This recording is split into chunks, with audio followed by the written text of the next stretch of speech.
Bonjour. Aujourd'hui est un autre jour. Actuellement, je suis dans ma plantation et on va parler de la géostratégie et de la géopolitique en RDC actuellement. Dernièrement, en Arabie Saoudite, le président Félix Tshisekedi s'est rencontré avec son homologue du Rwanda, Paul Kagame. Et ils discutaient du cessez-le-feu, d'un cessez-le-feu immédiat. Et le stratège Félix Tshisekedi a su renverser la situation. Aujourd'hui, les preuves sont là. Enfin, le président Paul Kagame a reconnu avoir un pouvoir sur le M23 plutôt, sur le M23. Il l'a fait de façon implicite, pas de façon explicite. C'est-à-dire, il n'a pas dit « je soutiens le M23 ». Mais, par le fait d'accepter un cessez-le-feu immédiat, c'était une preuve déjà qu'il a un pouvoir sur le M23. Et s'il a un pouvoir sur le M23, cela présupposerait qu'il pourrait soutenir le M23. Nous allons essayer de dire dans cette vidéo, de voir dans cette vidéo comment est-ce que le président Félix Tshisekedi ou bien encore la RDC peut faire pour pouvoir être sérieusement et véritablement stabilisée. Ou bien comment la RDC peut faire pour stabiliser l'Est de son pays. Pour ceux qui sont de passage sur cette chaîne, je suis Job Kamdem, je suis répétiteur de profession, je suis enseignant de formation, je suis professeur. Et pour ceux qui veulent, par exemple, je suis répétiteur, donc ça veut dire que je fais les répétitions, les cours de remise à niveau dans les universités. Je suis un scientifique, bien sûr. C'est vrai aussi que, bon, en fait, en ce qui concerne la géopolitique, la géostratégie et les problèmes du monde actuel ou de l'histoire, en fait, c'est quelque chose qui me passionne souvent, véritablement. Donc, aujourd'hui, nous allons parler franchement de ce qui se passe à RDC, comment stabiliser l'Est de la RDC. Le président Félix Tshisekedi, comme je le disais tantôt, peut, au plan diplomatique, aller de victoire en victoire. Mais il ne sert à rien, selon moi, bien sûr, de gagner les points seuls. Il faut partager. L'Est de la RDC, selon moi toujours, ne peut être stabilisé que par tous. Je m'explique. En fait, le président Félix n'est pas seul. Il n'est pas le seul. Je crois actuellement il lui reste 3 ans. Parce que les dernières élections présidentielles se sont tenues en 2023. Donc il a un mandat de 5 ans. Et il faut, selon moi, pour son deuxième mandat, qu'il fasse tout pour stabiliser l'Est de la RDC et qu'il commence un véritable développement. Les projets, ses ambitions sont énormes. Je m'explique. Le fait d'avoir appelé l'Union européenne, la Chine, pour plusieurs partenaires, à venir signer directement les contrats avec l'État central de la RDC, c'est-à-dire la République démocratique du Congo. Si par exemple les États-Unis, l'Union européenne, tous ces pays-là viennent à signer véritablement des contrats avec la RDC, et que par exemple, selon moi, toujours, le président Félix ferait, selon moi, ouvrait une poche pour l'investissement des personnes de la diaspora africaine. Je m'explique. En fait, la victoire déjà, au plan diplomatique, c'est-à-dire le fait, par exemple, de courir de victoire en victoire, de succès en succès, par exemple, pour les négociations afin qu'il y ait la paix à l'est de la RDC, selon moi, pourrait faire en sorte qu'à la fin, la RDC soit sérieusement stable. Et si cela a été fait, si les Américains, il arrive que les Américains viennent ou qu'ils ne viennent pas, ou que les Européens viennent ou qu'ils ne viennent pas, moi je me dis que je vais faire tout à l'heure des propositions, mais je me dis d'abord que le président Félix ferait quelque chose de bien s'il pouvait ouvrir un corridor ou bien ouvrir par exemple une possibilité pour les investissements des personnes de la diaspora particulièrement africaine.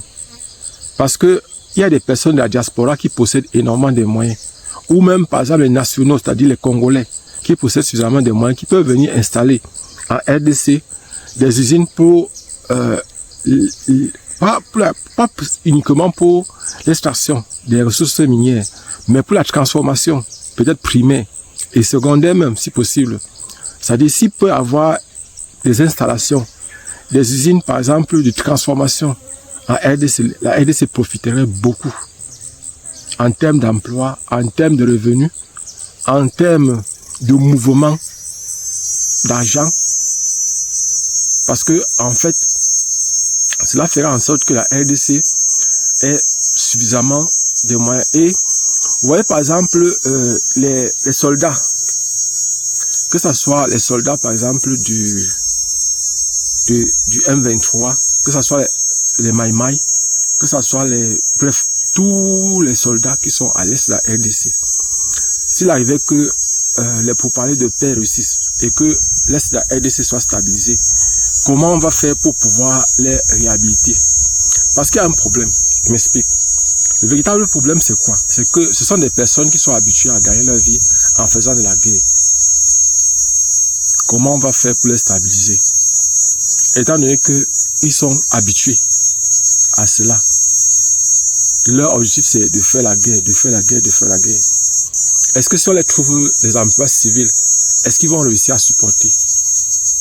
Est-ce que ces personnes-là peuvent réussir donc, c'est-à-dire ces guerriers? Parce que l'idéal pour moi serait d'éviter autant que possible de les intégrer dans l'armée régulière.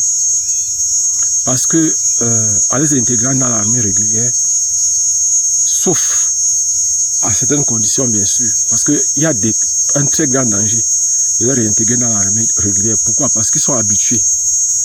Est-ce qu'ils vont supporter par exemple les salaires qu'on va leur donner? Est-ce qu'ils vont supporter les conditions de ne pas aller sur le terrain constamment? Parce que étant sur le terrain par exemple, beaucoup d'entre eux, ils vont profiter pour exister, c'est-à-dire pour arnaquer la population, pour violer les femmes, pour par exemple poser des actes ignominiques. Donc, est-ce que par exemple si on réussit, est-ce que si par exemple on demande qu'ils intègrent l'armée régulière de la RDC, est-ce que cela pourrait être une bonne chose? Et maintenant, il y a un autre problème. C'est le problème aussi c'est-à-dire de ce corridor qu'ils sont en train de demander que s'il y a possibilité qu'on ouvre. Mais si on ouvre ce corridor, il faudra que cette partie-là soit stabilisée. Parce que les investisseurs ne peuvent pas venir tant qu'il y a le désordre, tant qu'il n'y a pas la paix. Et pour trouver une paix durable à l'est de la RDC, selon moi, qu'est-ce qu'il faut? Selon moi, pour trouver une paix durable à l'est de la RDC, il faut inclure tout le monde dans les discussions. C'est-à-dire que le président Félix Tshisekedi ne doit pas être seul dans les négociations.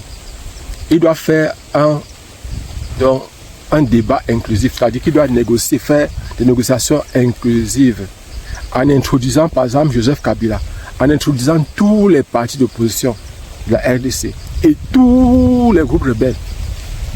Tout le monde doit participer à la discussion. Tout le monde doit participer aux négociations. Pourquoi? Parce que si par exemple on s'entend avec le M23, si le M23 réussit à négocier jusqu'à avoir des parts, parce qu'aujourd'hui, pour dire vrai, pour que le M23 cesse de déranger, il faudra qu'on lui donne quelque chose. C'est-à-dire que même au cours des négociations, parce que tout ce qu'ils sont en train de faire, c'est pour peser au cours des négociations. C'est-à-dire que s'il arrivait qu'on doive négocier avec le M23, il y a des postes peut-être ministériels qu'on pourra leur donner. Il y a par exemple, c'est-à-dire on doit leur donner quelque chose. Or, le véritable problème maintenant, c'est d'éviter autant que possible d'encourager les autres opposants en les laissant croire que peut-être que chaque fois qu'il y aura un problème, chaque fois qu'une personne voudra peser politiquement, il faudra qu'il prenne des armes. Et c'est la raison donc pour laquelle aujourd'hui, il faut faire un débat inclusif pour diluer autant que possible les pouvoirs du M23. Parce que si on fait un débat inclusif, les opposants, tout le monde, personne ne pourra nier qu'il a participé au débat. Personne, que ce soit Joseph Kabila, que ce soit tous les autres opposants qui ont du poids, et même ceux qui n'en ont pas. C'est-à-dire, si peut-être autour de la table, autour d'une table comme ça, il y a 40, 50 personnes qui sont là, c'est-à-dire tous les groupes rebelles sont assis, tous les opposants sont assis, et aussi, le pouvoir est là, et ils doivent négocier.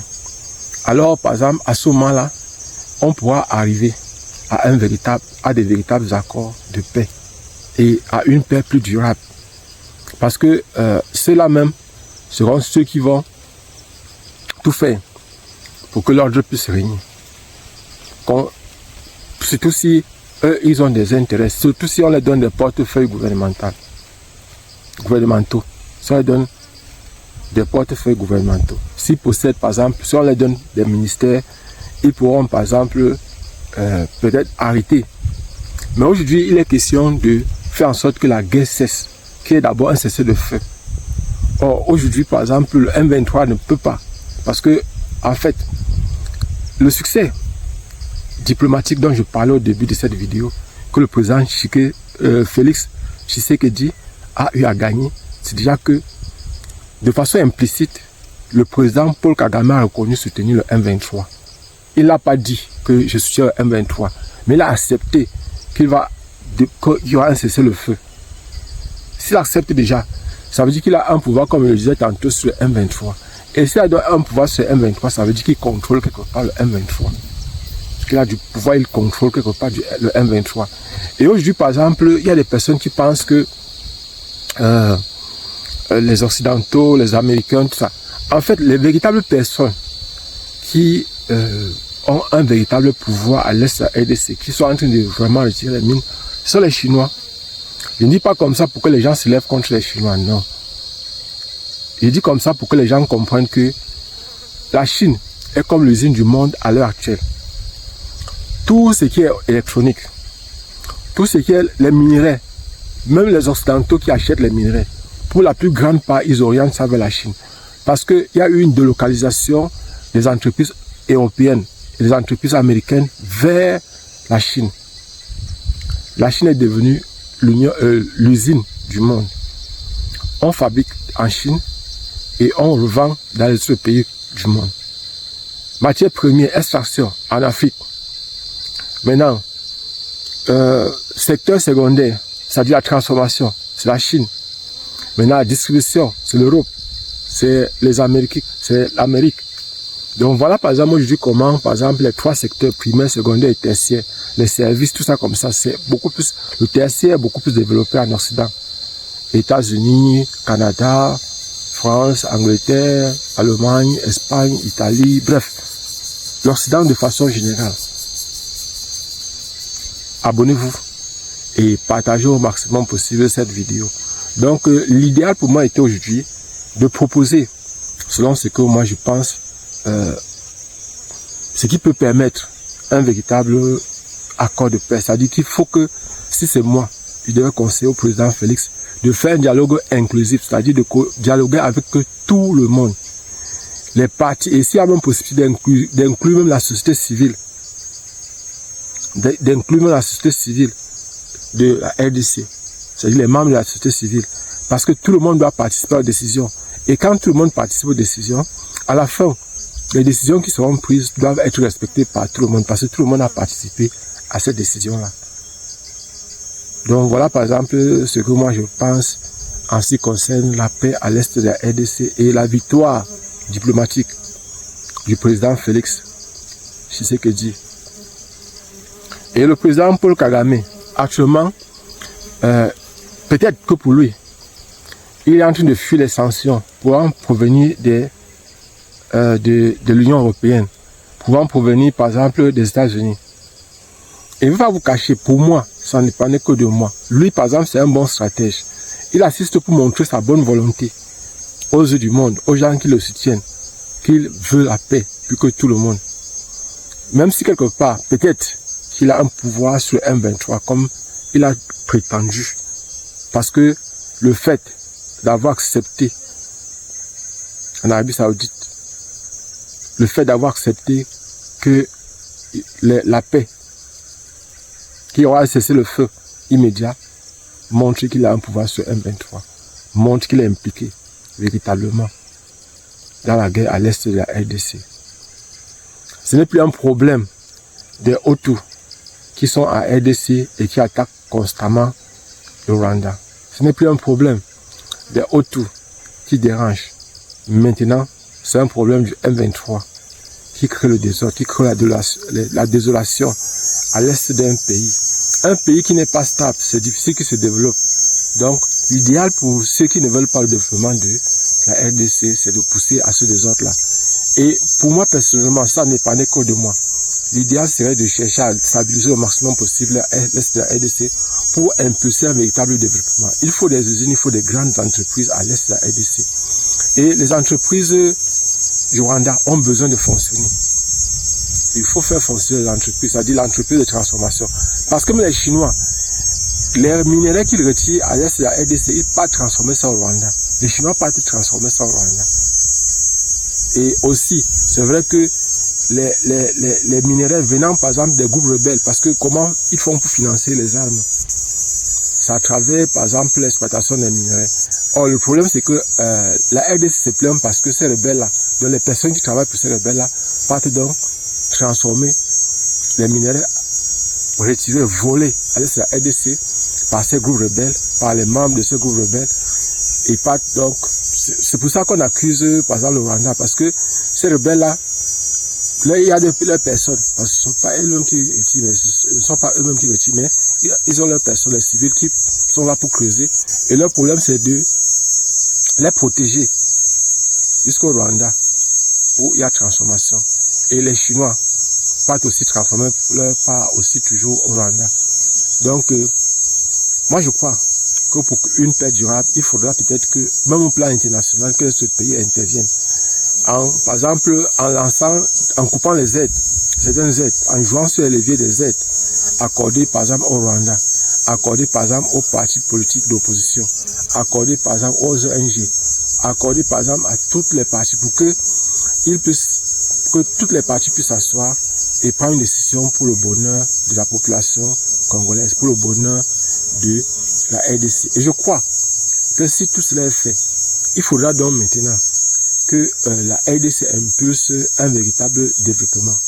Moi j'ai toujours dit, la RDC est comme le moteur, la locomotive de l'Afrique centrale et de l'Afrique subsaharienne même. Et je crois que si les choses se passent bien, dans quelques années, la RDC pourra dépasser le Nigeria, le Ghana et beaucoup d'autres pays en termes économiques, en termes politiques, en termes stratégiques.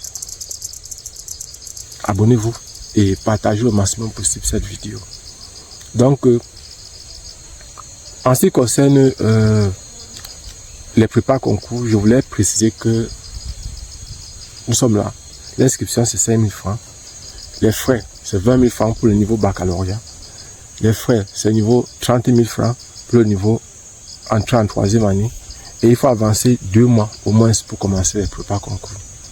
Et en ce qui concerne les ruches, pour le moment nous ne fabriquons pas les ruches en bambou, nous fabriquons les ruches en planche. Les ruches d'Adam, les ruches kenyanes et les ruches franches. Pour le moment, voilà les 3 types de ruches que nous fabriquons. Bon, il y a des personnes qui m'ont demandé les ruches en bambou. Les ruches en bambou, je ne peux que les envoyer chez M. Tami Jardin. Abonnez-vous et partagez. On se voit prochainement. Inch'Allah.